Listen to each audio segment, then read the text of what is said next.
Hey everybody, what's going on? It is Al Bundy. Anybody remember that show? Baby, hold on to me. Whatever will be, will be. The future's not ours to see, baby.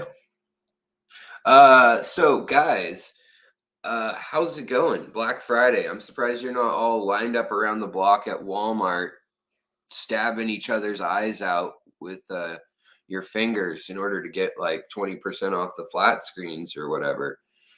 No, you want to hang out with me instead? Well, I created 6 fake accounts on the old Google to watch myself on YouTube because I love myself. No, it's because I was trying to see if any of these accounts got alerts, even if I like sat and waited with you guys in the lobby and myself commenting in the lobby, and not a single one of those accounts that literally only are subscribed to me got an alert. So yeah, YouTube, you are killing it. I made a video you guys may have seen, and it may just be too freaking long. That's understandable. It's an hour and a half long epic. Charlton Heston's in it. He has a great chariot scene. No, it's just me talking and a slideshow, but it's about that new discovery in Israel that they found, talking about the fact that humans and fire in fish. So they had the ability to fish, they had the ability to control fire, and they were eating cooked food 780,000 years ago, according to the new science. And the paper is like airtight. Like, I mean, a lot of archaeology is kind of like, well, one guy thinks this and we're going to make a big deal about it. And no, it's not like that. I mean, it's really like a lot of archaeologists are like, yes, this clearly demonstrates that either a forest fire happened in a cave over and over and over, and the food happened to be buried back in the cave, and it cooked it to 400 or 500 degrees Fahrenheit and no hotter, and there was never ignition. I think it was like 48 different times that were over several thousand years. And then there were flint knappings that could be dated perfectly, along with a perfect layering of the sediment. So the rule of deposition was perfect. So pretty exciting news as an archaeologist or some guy who took some archaeology classes and then never did it as a job, basically. And as an anthropologist too, which yet again got the degree, but no dice on work really.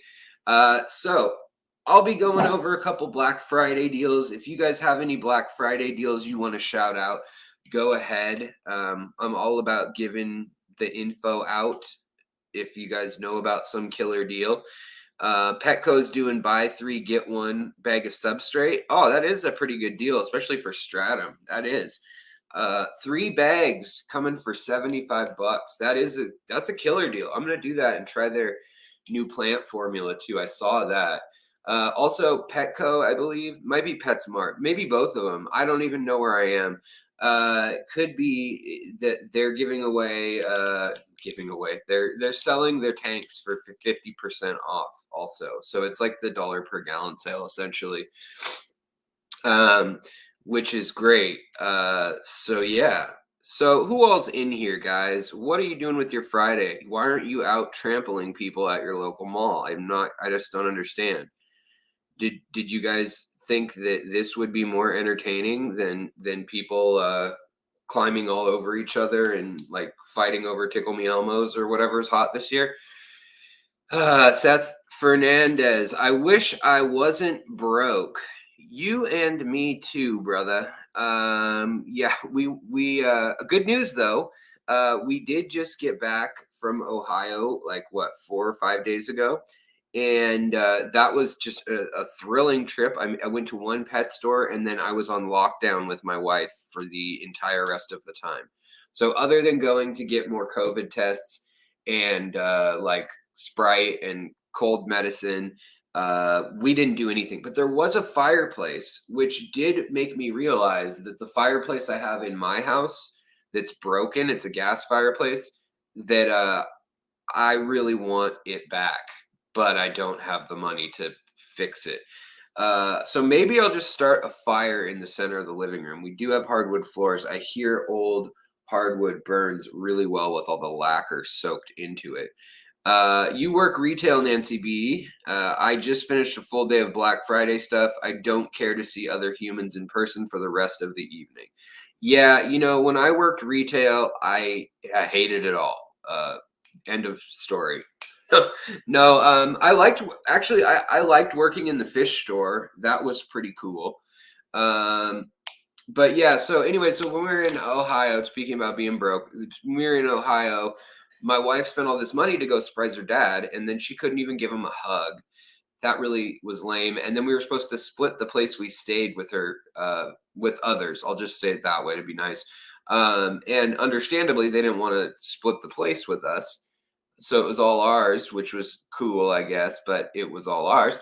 And, you know, then she used up her companion fare, which because we have like a miles account. But I already have the trip to Florida paid for, the actual plane ticket. So I'm still going there, guys. But the thing is, I'm balling on a budget, and I need to know what you guys want me to see. And I'm gonna say hi to all y'all who are rolling in here now that we got some folks in the Chizat. But also, I want to know in the Tampa area in Western Florida. I think Lucas Bretz is pretty high on the list that I'm assuming y'all would like me to go hang out with my buddy Lucas and I don't know, talk about conspiracy theories and stuff and fish. So that's going to be on the that's going to be high on the list. Let's make a list. You know, I was going to make a list on this piece of paper, but my wife has made a list on one side of the paper, a list on the other side of the paper, and then she's put post-it notes that have lists on them too. So apparently I'm not writing on that. So yeah. Also, the exciting news though is that I am able to give away another $500 worth of gift certificates or shrimp kits or fish breeding kits or snail or whatever you want to breed at Aquatic Arts kits, basically. So I have another 500 and I want to give those away closer to Christmas. So stay tuned for that. I'll be doing more giveaways. We already did 2. We'll be doing those ones, and then we'll be doing the Fishmas, which is the bigger organization across a bunch of YouTubers. And I need to see what I can do to help out there as well. Am I looking old enough to be a Santa yet, or no? I mean, like with the beard, do you think I could pull it off? Like not a real beard. My beard's like as clear and brown and red and like weak as can be. It's no Santa beard, but so anyways, let's say hello to who's in the chat. Who's hanging out with me tonight? Who thinks that this is better than gouging eyes out at the mall? You're just gouging your eyes out at the computer screen instead tonight. Let's see who was in here early. Early birdies. Oink Master Supreme forever. You always here. You're a special kind of awesome. Tinger 5150. Hello. Welcome. I don't know if I've ever noticed that name before. So welcome. Curtis, St. Martin, what's up? Going on? What's down? What's up? Where am I? ABC Biotope Creations. What is going on, buddy? John Manroe, one of the last winners, one of the winners for the shrimp kits. You'll have to let me know when you get those and how they end up. Apparently some people bought shrimp stuff from Aquatic Arts. They're in the comments of that video. 2 different people said that they got the breeder kit, and instead of 15 shrimp, they got like 20, and that they ended up with like 15 full adult females and like 5 or 7 and you know whatever it was, but it of the males, but that they just got like, 4 or 5 extra shrimp, which that's awesome. Aquatic Arts, I've tried to kind of, cozy up to only one place really, and in hopes of getting the best deals and also being able to maximize like, their bang for their advertising. So that's why I talk about them the most too. Moose, what's up? Asya Llewellyn, our other winner, which is great to see. Michael Morgan, what's going on? Also, we got Soraya. I really like that name if I said it right. Even if I said it wrong, I like how it's spelled. Soraya? Soraya.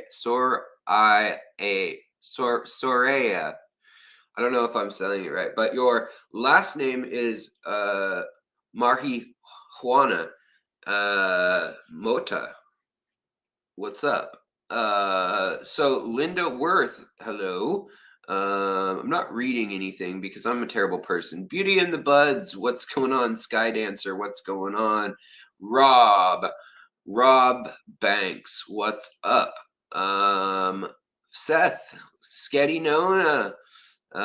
Who else is in here? Dan you, Dan me, Dan us, Dan C, Dan Zig.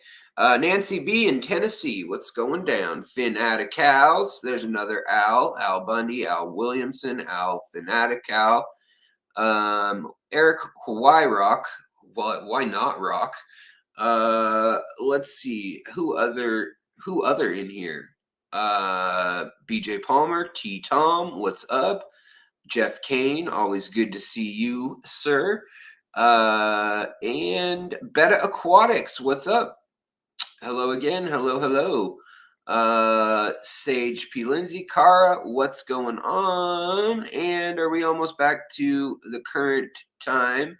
Oh yeah, Fish Tropic, what's up, Fishazoid? What's going down, dude? Amateur Aquatic Addiction, what's up? How do you have an amateur addiction? I don't think that's an addiction. I think that's a hobby or like a tendency. Miss Kitty, hello.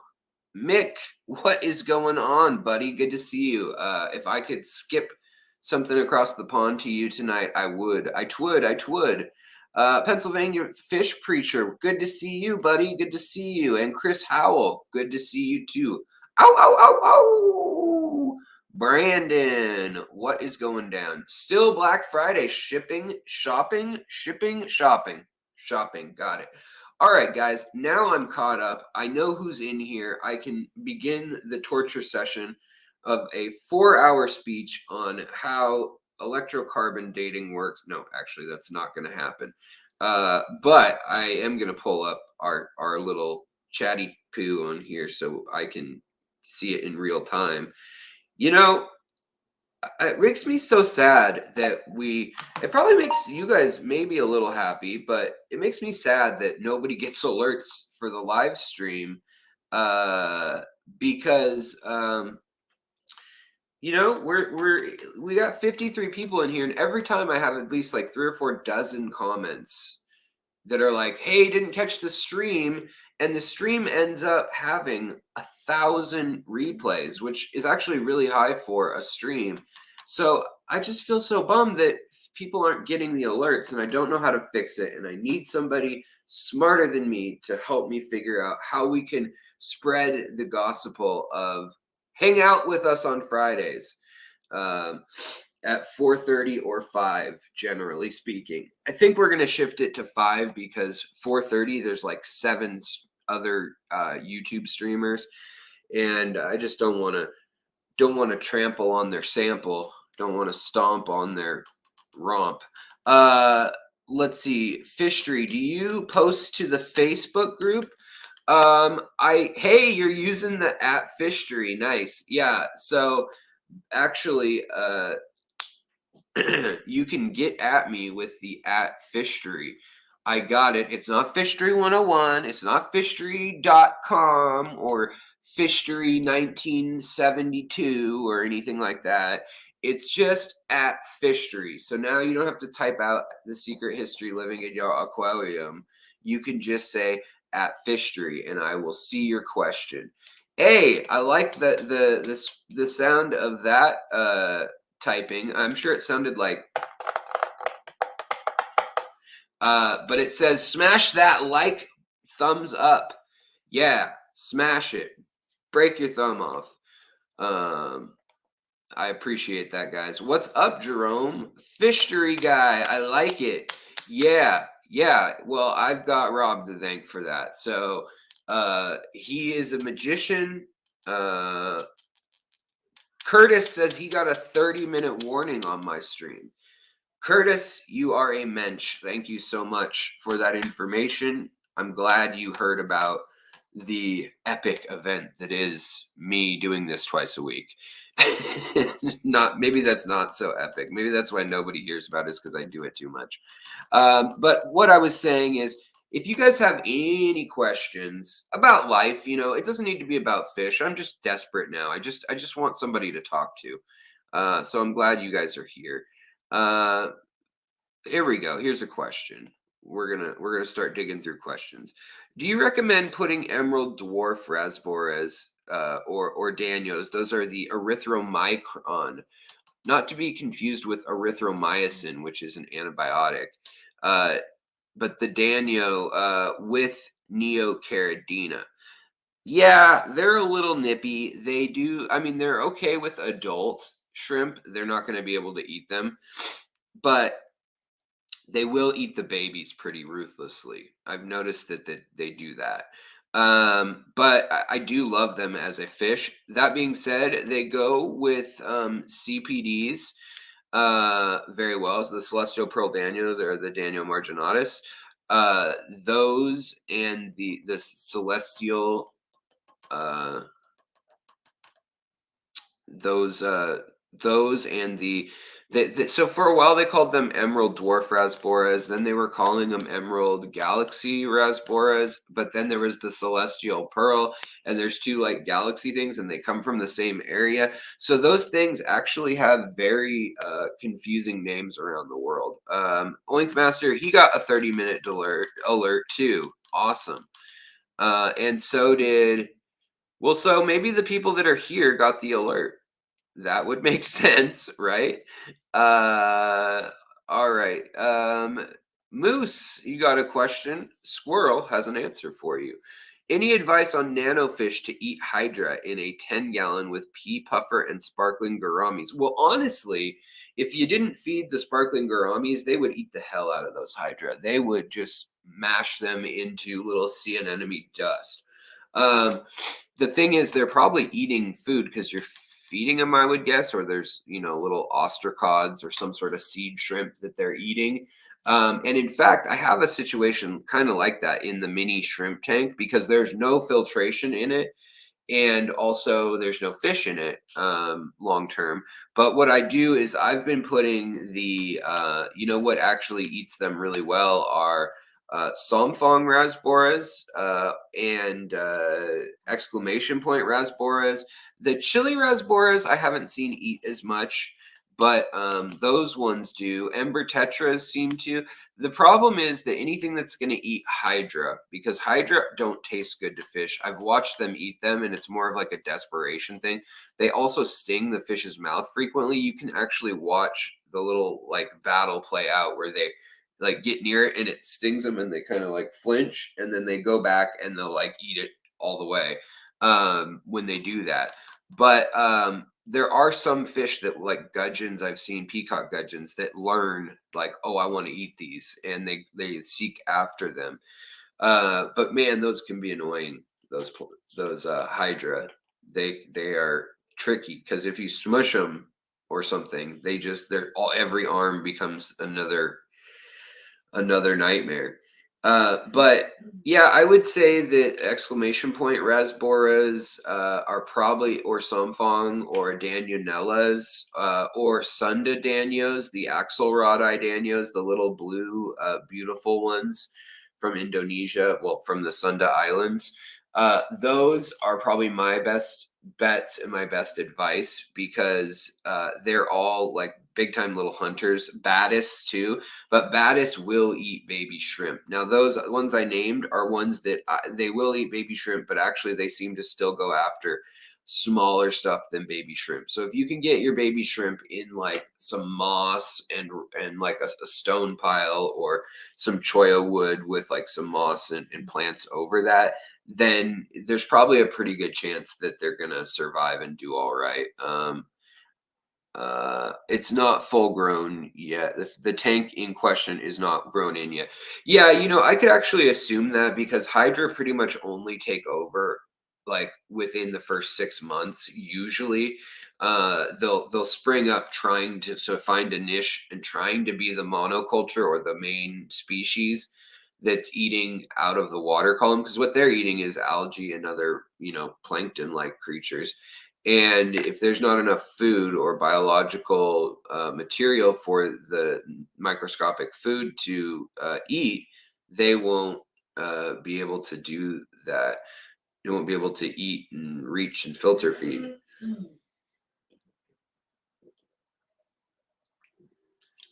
Hey, we got 67 people in here. What's going on, everybody? Oh no, Aquaballs. George says he got his credit card compromised. I'm sorry, buddy. I had to get another one. How can I upgrade the new card information in membership? You know, I'm not exactly sure how that works. But I think you can just like unjoin membership. You could unjoin and then rejoin again and use the card to sign up again. But I'm not sure. I'm not a smart person with that kind of stuff. All my brain space has been taken over by nanofish, and this week by when humans and hominins started mastering fire and cooking. You know, that video is shadow banned, and I've had to upload it 3 times because it errored. Like, it uploaded from my cell phone where I compressed it, and each upload, the first one, the sound didn't upload for the second like third of the video, so I had to squash that when there was like 100 views on it. There were comments too, which is great. Then I at the second time I uploaded it, the way I put clips into the YouTube thing, it played the first clip, it copied it twice. And I went back and looked, and it's not loaded in there twice, like in the draft version saved. So it must have just errored because it's such a big file. Maybe I lost like connection to the internet for a minute, and then all of a sudden it was just like, nope, you're done. But now I got it uploaded, and literally all day I think it's received like 140 views. And I've changed the thumbnail 2 or 3 times, wondering like what would make it look interesting, but the click rate is really low, and I'm curious if it's gonna be that it's just too long, you know, at an hour and a half. But it's like my Thanksgiving special. It's a very kumbaya video, and I try to make it really easy to process, and you don't even need to watch to listen to it. It is definitely audio friendly, although there is cool stuff to see in the pictures that I found and share. Let's see here. Jerome, what's going on? Alani, what's going on? Yeah, happy Thanksgiving to you too. You know what? By the way, happy Thanksgiving to everyone. Merry Thanksgiving, everyone. Got some honey gouramis and pandagar today. I don't know why I waited so long. Those are rad fish, Al. Those are really cool fish. Pandagars are one I'd like to see again. I mean, they've gone up to like $25 at my local stores. I don't know what the heck is going on. BJ says no 30-minute alert, just the live alert. Huh. Yeah, I can't figure out why certain people get it and others don't. Scuds ate your shrimp. Womp, womp, womp, womp, womp, womp. Yeah, that is a bummer. Scuds are ruthless. Plus, they hide really well in aqua soil. It's like they evolved to live in shrimp aqua soil. They don't do as well in sand. They don't have good places to hide. You know what gets rid of scuds quickly? Are those Indonesian Schismatogobius or the Taiwanese Schismatogobius. And mine finally passed away, and I don't know. I have a suspicion that he choked on a really big scud. That when scuds are either spawning or losing their exoskeleton, a lot of times you'll see two scuds kind of 90 degrees from each other. And what it is, you know, they're either slipping out of their shell or they're mating and holding on to each other. And when that happens, it can clog their throat because of the chitin, like in their exoskeleton. We got more people flooding in. Mark Latimer, what's going on, buddy? Why is there no test kit for measuring beneficial bacteria? Well, because what it would need to be, it would need to be agar.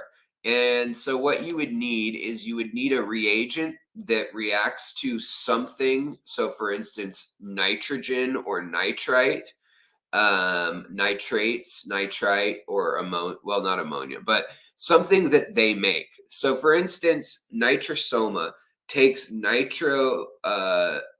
they take ammonia and they turn it into nitrites. That is their byproduct.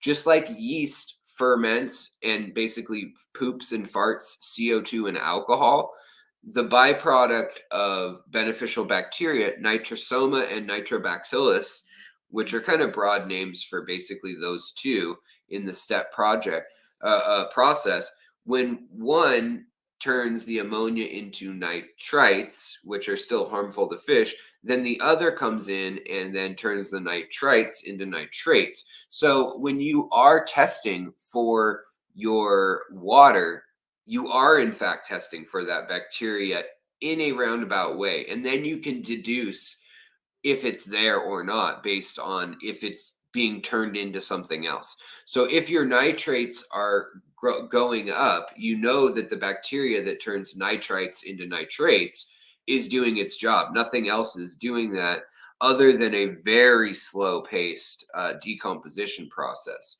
But that involves the same bacteria as well.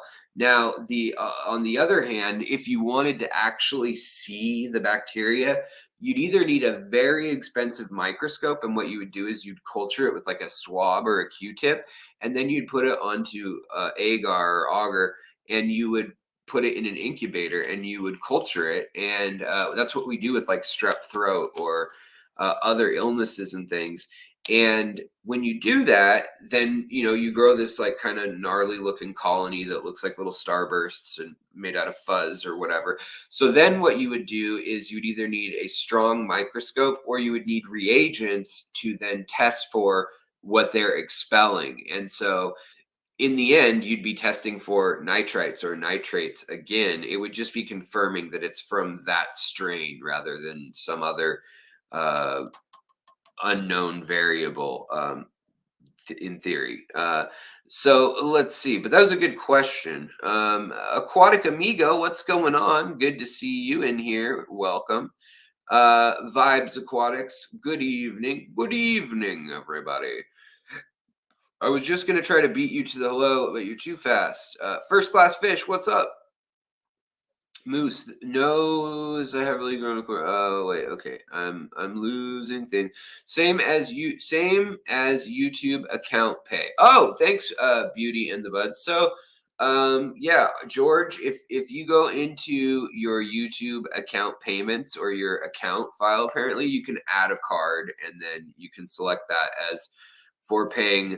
I mean, you can pay whatever you want, but I understand very well that times are tight on money, guys. I so get it.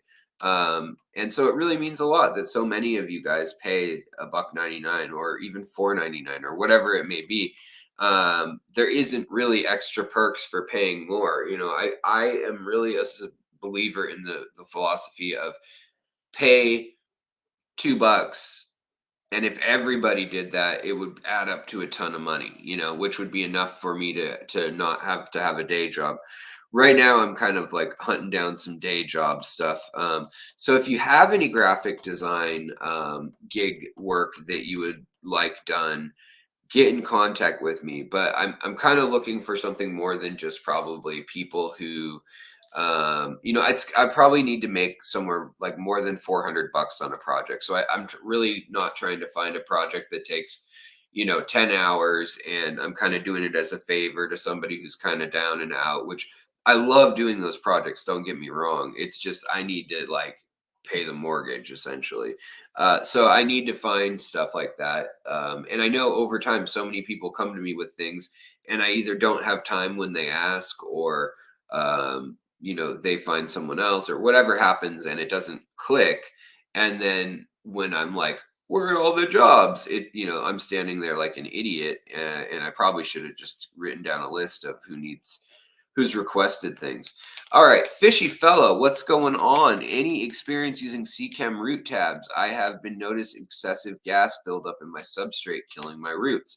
Okay, so it's probably not the gas buildup killing your roots. It could be, but your roots actually bring oxygen with them. And we can go look in my fish tanks in the other room if you'd like. And you can actually see the roots crawling underneath the substrate. And if there's cyanobacteria or whatever, there's a very thin line where you can see that all of a sudden none of the cyanobacteria can live because it doesn't want oxygen with it. If it's the kind of cyano that is anaerobic and not aerobic, there is aerobic stuff too. Like spirulina is an aerobic cyano or blue green algae. But yeah, I mean, I think the excess gas buildup, it's usually from it's usually from an excess of detritus, so food going down in between the little pebbles or the rocks or the sand or whatever it may be. Sometimes it's snails and things pooping under there. But then what happens is sulfur and methane come up. Now, I have a video called Why Does My Fish Tank Stink? Or What Is That Smell in My Fish Tank? And I go over all the different smells and gases that come out of tanks. And there really is the myth that sulfur builds up in your substrate and it's gonna like off gas and kill everything in your tank. Now, realistically, it's a very small amount of sulfur proportionally, and it's going up. Just like a CO2 bubble or an oxygen bubble isn't enough if you were to release one every few minutes in a tank, it's the very fine bubbles. So if you saw like a trickle of these like little teeny like micro bubbles coming up from the substrate, that would be far more concerning than the big bubbles. The big bubbles just travel right through the water column, go to the surface, pop, a little bit diffuses when they pop. So yeah, let's see here. I have a question. Anyone else have medium to hard water and still have UKH pH drop without a substrate? Wait, without a substrate, that would strip KH. I know the nitrogen cycle and especially planted. Wait, I have a question. Anybody else have medium to hard water? Okay, you have medium to hard water, but you still have KH and pH drops in your tank without substrate. Would you strip KH? I know the nitrogen cycle and especially plant. So what is going on in the chat? Do we just have, thank you, Ginger. You are my hero. Can we boot this Mr. Burgles guy who's just making a mess of chat? Let's see here. Can I kick him out? Let's see here. All right. Zen Ginger, I didn't even know you were in here, and you just snuck in and saved the day. Actually, Ginger Graves. It wasn't Zen Ginger. Thank you. Oh wait, he's back. Let's see here. Wow, he's got a lot of accounts. This is getting hectic.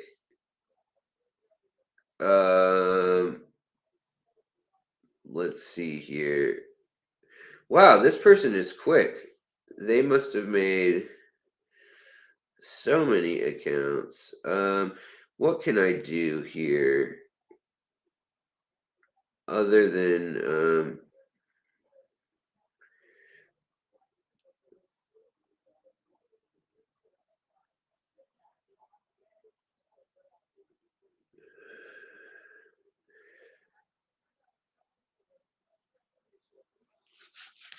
all right, well, I can't deal with that nonsense.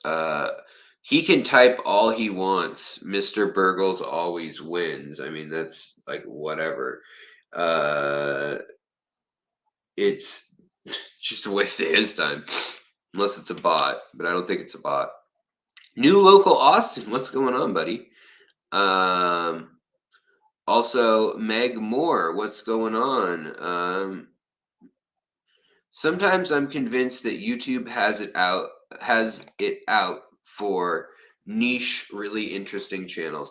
It's not that. It's just that most people who are in the click feed, who are in the clickbait feed, or who are in the like scroll and they want like a minute or two video or 30-second video, that is a very specific like style of dopamine hit when you're into that, and it makes it difficult to have a long form content. And when you do, if you ever are a person who sits and scrolls and does the brain drain, I do it too, watching like weird short videos all over the board without any subject guidance really. um it then sees like we can show them an ad in between every one if we want. Like we can show them a different strip ad in the comments or on the side, all the time. And then for them that's more money for advertising, especially whereas longer videos they can only do an ad every like 10 minutes or whatever. So really, like when I do an hour and a half one, it has to be so overpowered by you guys going there and watching it. Even if you were to just go to my new video about how fish and fire and heat has changed humanity, which to me is this fascinating story of how our DNA is 70.8% the same as a zebra danio.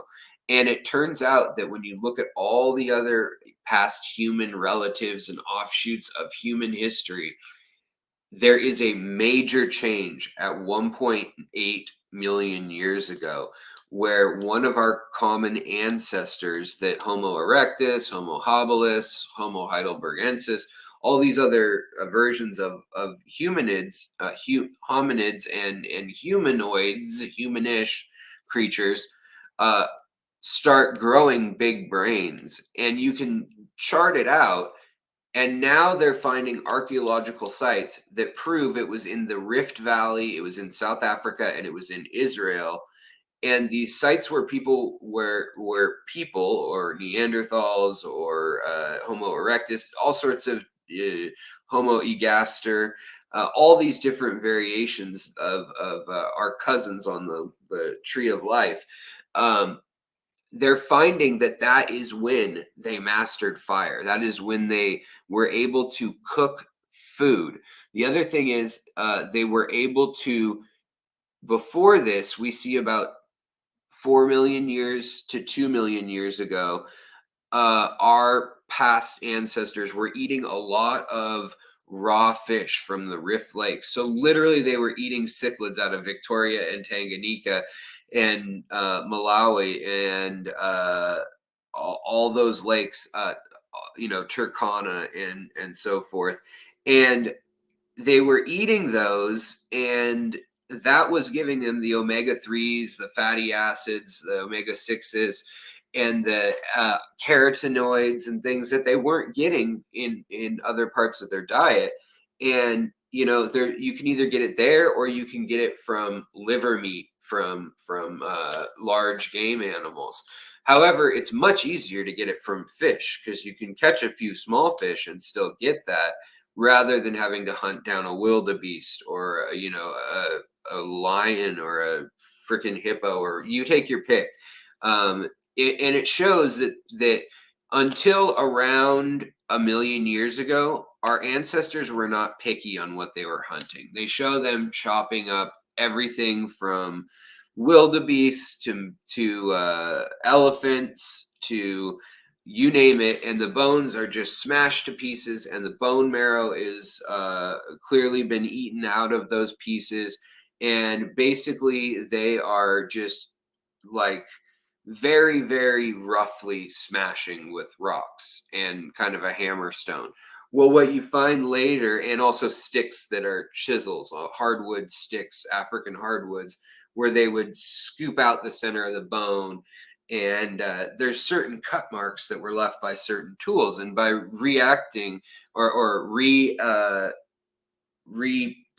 these things, we can figure out like, okay, when you make an obsidian stone knife and you cut this way to cut the meat off the bone, it leaves this specific marking, like a specific, like, oh, it doesn't, maybe it cuts one deep divot out of the bone, or maybe it kind of hops along the bone and leaves these little cuts. Well, then we can predictably call that a technology. And we see that right around 780,000 years ago to a million years ago, humans are eating like 80 well, anywhere from 60 to 80% fish in Africa. And the size of the human brain in that period, where before that they were eating raw fish, then they eat cooked fish, it's like a graph that goes up exponentially. So literally, we are part fish in the sense that we are part fish because our genetics were shared. So things like the way our red blood cells transport oxygen and iron, and the way white blood cells work, things that are like very basic biological processes, those are the same in fish as in humans, as in other mammals. Like, there's differences, but those are things that evolved 600, 700 million years ago, were shared, then branched off around 400 million years ago. Fish start really taking over speciation wise, and also things start leaving the water and becoming four-legged creatures on land or two-legged creatures on land. And we have things like spinal cords and eyesights and vestigial tails even in embryonic stages. And it's all due to the fact that we share this genome, and we are 70.8% the same as a zebra Daniel. That's why they study them so much. Medaka rice fish, that's why they study them so much. It's why the first animal in space was not Laka. It was actually not the dog from Russia that people talk about. It was mummy chug, little minnows that we sent up, which most people don't realize. Also, by the way, Curtis, you are a saint. Curtis St. Martin, you are a hero of mine. Thank you so much for the $10 super chat. Killing it. All my super chats right now are going into a fund for Florida. So like, I'm going to try to see the aquarium. I'm going to try to rent a car and try to get up to Lucas Bretz. I'm going to try to actually catch my limit of things like Elasoma, dwarf sunfish, pygmy sunfish. And then I'm going to try to send them back to Washington and spawn them. So if you're in the States, hopefully I'll be able to sell some of those. That's kind of my new ploy for making a little bit of money out of the fish room. And hopefully in the spring, summer, and fall, they'll do fine outside in our weather as well. So if you guys have something you want me to see, right now my itinerary looks like I'm going to see Imperial. I'm going to see, not Seagrass, I've already been there, but I'm going to see Bioaquatics, which is Andre's farm down there. He is breeding like crazy things, like bleeding heart tetras and panda loaches and things that nobody else in Florida, let alone like, oftentimes he's breeding stuff that no one is breeding, and he's just got this really crazy kind of mad scientist vibe about what he does. So I really, really appreciate it. Kim, you said, I really like the Thanksgiving video. I watched the first two, might listen to the third tomorrow. Hey, thank you very much. I mean, you don't have to do that if you already listened to them. It's just the first two had errors. And so finally now I have one that's up, I think, error free or like no copy or audio error to any of it. So what I would really appreciate though is if you do stop by, just leave a comment because it really does help, or click the like button. When you see it on your screen, I don't know what's more compelling, the monkey that's a real picture of an orangutan learning to spearfish. No one tried to teach him. He watched the natives on the river in Borneo and started spearfishing by literally jacking one of their spears. It is crazy. It blows my mind. And they found that actually they've also started taking flints and striker rods, like what do you call them? The Pharaoh rods, and trying, even though they couldn't get the dexterity down, but they would pile up like duff or fur or leaves or just any little light material, and they would try to kick off a spark into it. So it's amazing. They're starting to learn through emulation. Not only that, now they've documented that they're teaching their babies. And so it makes you wonder if humans maybe did something like copied Neanderthals or Homo erectus, who were both known to have a similar size, if not larger, brain that may have been more complex. Holy smokes, my it's a Christmas miracle. Hello, lamp. Hello, movie house. Oh, kids, it's a Christmas miracle. So we have the Nancy B starting a chain reaction in Tennessee, saying, have fun in Florida. 20 buccarinos. Thank you so very much, Nancy. I really do appreciate that. What would you like to see me cover? I mean, there's something that's fascinating to me everywhere we go, everywhere I go. I don't know about you guys, but everywhere I go, I mean, there's something that will spark my mind and there's a story there to tell. But I want to cover stuff that interests you guys, that you want to watch. And so that's also big on my radar, is to think of that. And holy cow, we got another big baller, 3G Aquatics, given another $20, saying Florida Fun. Thank you. Like, honestly, thank you so much.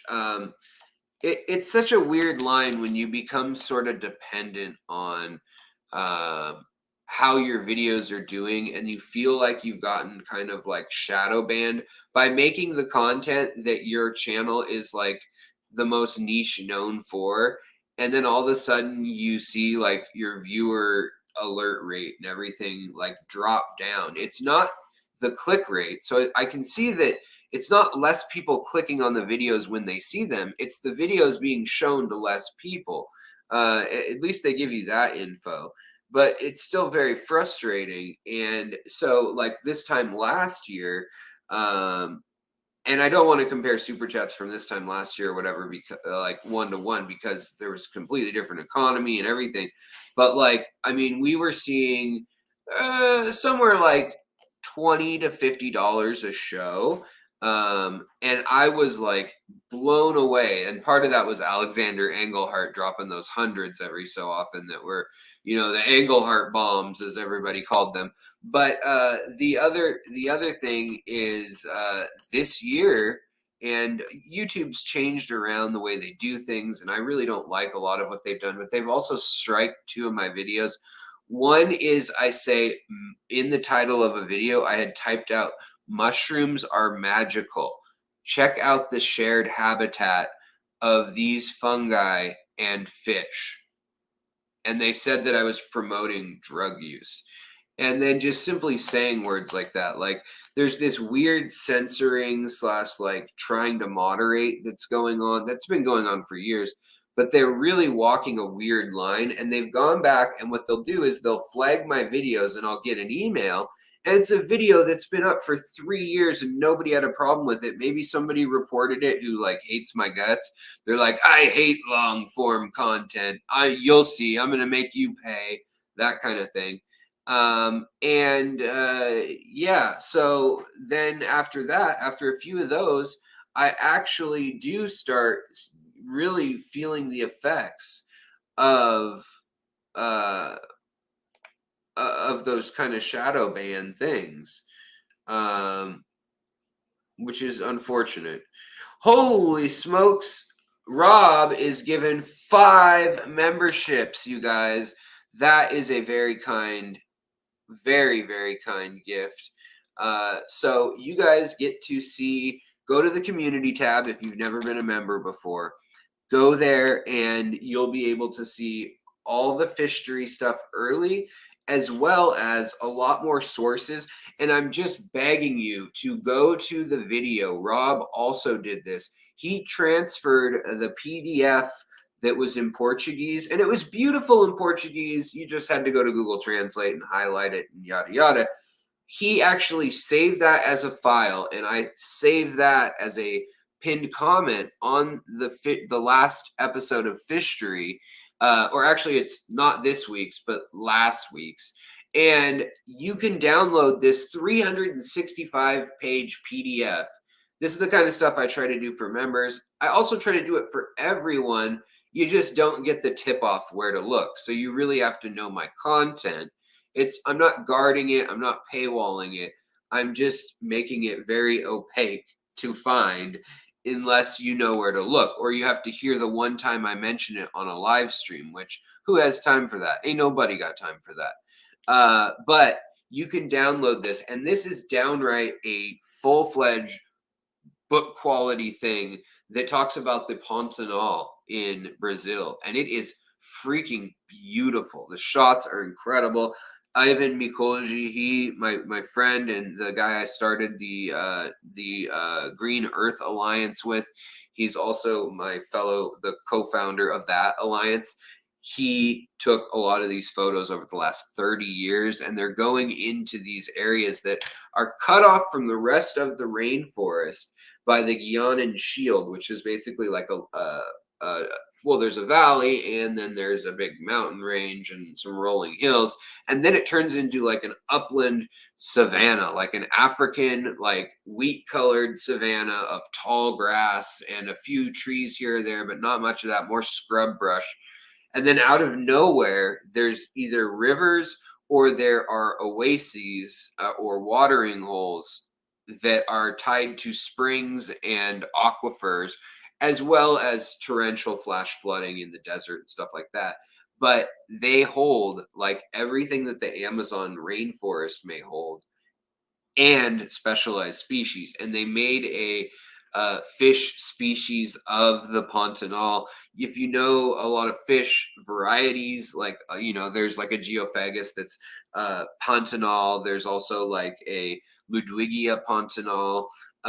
So it's a well-known place in nomenclature of naming things, but it's so cool to now have access to it, because literally Ivan and a few other people are the only people who have ever filmed out there. It is really hard to get to. For Ivan, who lives in the capital, Caracas, in Venezuela, it takes him somewhere between 9 and 12 days to get out there by first brush plane, then ATV, then 4x4 car for a little while, then back to ATV, and then hikes on foot to the surrounding areas. And of course, there's no service, so he has to bring all the video out. But it's incredible the shots he gets underwater.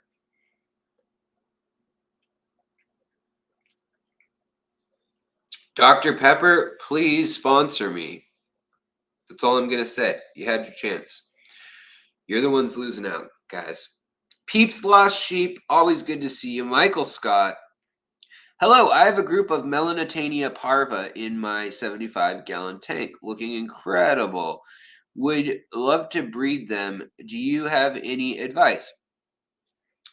With any rainbow fish, mops, mops, mops, mops. And the easiest way is to eliminate most of the clutter in the tank and to just put a mop in like one corner. Now, the style of mop that I like, if you're having any trouble with when you make like a traditional cork mop and you put like you cut 50 strands of uh acrylic or nylon or cotton.